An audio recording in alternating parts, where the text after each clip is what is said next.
वहीं पहलगाम में आतंकी हमले के बाद एलओसी और इंटरनेशनल बॉर्डर पर तनाव बना हुआ है और इसी बीच नॉर्थ कश्मीर में एलओसी से बिल्कुल सटे गांव का माहौल जानने के लिए न्यूज 18 इंडिया की टीम ग्राउंड पर पहुंची। दिखाते हैं आपको न्यूज 18 की सुपर एक्सक्लूसिव रिपोर्ट।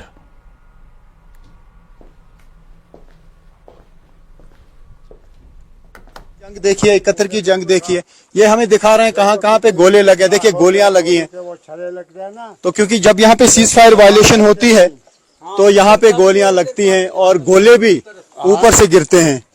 तो हाँ, तो क्योंकि आप बीच में हैं, यानी बीच में हैं, बीच में ये एरिया है, यहाँ हम उधर नहीं हाल सकते ना इधर हाल सकते हैं। हम मुश्किल से यहाँ गुजारा करते हैं और यहाँ रहते हैं। तो आजकल तनाव है क्या? जब से पहलगाम अटैक हुआ, क्या लग रहा है जंग का माहौल है? माहौल हो गया है जंग का, लोग जद में आ गए हैं, डर गए हैं लोग। लेकिन हमें खौफ इस वजह इस चीज का रहता है, जब से पहलगाम में अटैक हुआ तो हमें भी बहुत अफसोस हुआ, दुख हमें भी हुआ, बिना वजह मारे गए लोग। लेकिन अब जो जंग का ये माहौल हो रहा है इसका हमें बहुत खौफ है, पता नहीं कब फैल आ जाएगा। ये वो इलाका है जहाँ पे गोले गिरते हैं, जहाँ पे गोलियां आती हैं, क्योंकि ये वो इलाका है जहाँ पर इंडियन आर्मी और पाकिस्तानी आर्मी के बंकर बिल्कुल आमने सामने हैं। एक साइड से नहीं, दूसरे साइड से, नॉर्थ साउथ ईस्ट वेस्ट आपस में इर्द गिर्द। हम उसी इलाके में हैं जो आज तक गोलाबारी से प्रभावित हुआ है। जब भी सीज फायर वायलेशन होती है, आर पार की शेलिंग होती है, तो उसमें ये गांव बहुत ज्यादा मुतासिर होता है, क्योंकि ये एलओसी पर आखिरी गांव है और इसके अपोजिट में पाकिस्तानी आर्मी के बंकर हैं और साइड में इर्द गिर्द इंडियन आर्मी के बंकर हैं। जब आपस में एक्सचेंज ऑफ फायर होता है तो यहाँ गोले गिरते हैं। ये कादिर साहब हैं, हमें दिखा रहे हैं, कह रहे हैं आइए ये दिखाएंगे कि इससे पहले क्या कुछ हुआ है, हम देखेंगे। ये दिखा रहे हैं, ये देखिए कितनी गोलियां इस छत पे लगी हैं। ये सारे जो सुराख हुए हैं ये गोलियों की वजह से हुए हैं। तो ये मैं विजय को कहूँ थोड़ा सा क्लोज दिखाएं। ये देखिए, ये जो सुराख आप देख रहे हैं ये सब कुछ गोलियों से हुआ है। छरे गोलियों से साहब, जो बड़ी मारते चलाते हैं ना उसका छरे लगते हैं। यहाँ देखो क्या हुआ, स्प्लिंटर्स हैं, जो मोटार शेल गिराए जाते हैं। जब फायरिंग होती है तो गोलियां भी गिरती है, मतलब छोटा फायर भी आता है, छोटा भी आता है, बड़ा भी आता है। तो यहाँ पे बहुत सारे ऐसे छत हैं टीन के जिसपे गोलियां लगी हैं और सुराख अभी भी यहाँ पर हैं। तो अब तो पानी टपक रहा होगा इस छत से। बारिश लगती है ना, इसके नीचे हम बर्तन रखते हैं, फिर दिन गुजारते हैं और रात। नहीं तो खौफ बहुत रहता है, क्या होगा क्या नहीं होगा। मतलब जो पाकिस्तानी आर्मी की तरफ से फायरिंग की जाती है वो इस छत पे लग जाती है और अब पानी टपकता है नीचे।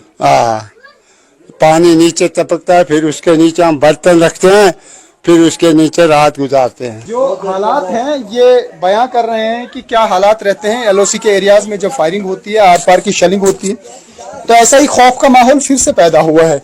लोगों को लग रहा है कि आर पार की जंग होगी तो इनका क्या हाल होगा। यहाँ पर पाकिस्तानी आर्मी के बंकर हैं और ये जो पोजीशंस हैं वो बंकर हैं पाकिस्तानी आर्मी के। यहाँ पे लोग हैं। पता है कि क्या अभी माहौल लग रहा है जिस तरीके से अटैक हुआ पहलगाम में। भारत का कहना है कि पाकिस्तान पे हमला किया जा सकता है, पाकिस्तान को भी लग रहा है हमला किया जा सकता है। और आप यहाँ पे एलओसी पे रहते हैं जहाँ पे बिल्कुल आर पार की जंग से फायर आता है, सब हमारे ऊपर पड़ता है इधर। हाँ, क्या बता रहे हैं? हाँ, क्या बता रहे हैं? जिस वक्त फायरिंग होती है ना, शेलिंग, सब गोलाबारी यहाँ होती है हमारे इस गांव में। ये मकान टूट फूट का, किसी के पास पैसा था उसने बनाया, जिसको नहीं है ऐसे ही पड़ा, चलो मैं दिखाऊंगा। इतने इतने सुराख अभी भी हैं। हमारा टीना ऐसे हो गया है। अच्छा, यहाँ पे शल गिरते हैं, यहाँ पे गोले गिरते हैं। जिस वक्त बारिश होती है ना, बर्तन उसके नीचे हम रखते हैं, फिर गोले गिरे हैं ऊपर से गिरते हैं। यहाँ पे सीज फायर वायलेशन होती है उस पास से होता है, यहाँ गोले गिरते हैं बहुत। आपको ऐसा लगता है कि डर है, खौफ है बस्ती में? और शाम का टाइम आपको लगता है कि कभी भी फायरिंग हो सकती है? कभी भी, रात को ऐसे बस जागना पड़ता है, कब होएगी, क्या करेंगे, क्या। बस काफी टाइम से तनाव नहीं था, यहाँ पे अमन था। अमन था, ये 2-3 साल हो गए ना, अमन था।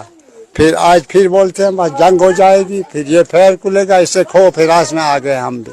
यहाँ पे आज तक काफी लोगों की मौत हुई है, काफी घर तबाह हो गए हैं। और वो जो मैं उंगली से एरिया दिखा रहा हूँ वो पूरा है, उसमें काफी पाकिस्तानी आर्मी के बंकर हैं। ये वाला जो साइड है ये एक तिलावारी है और ऊपर चुरंडा है ये पूरा।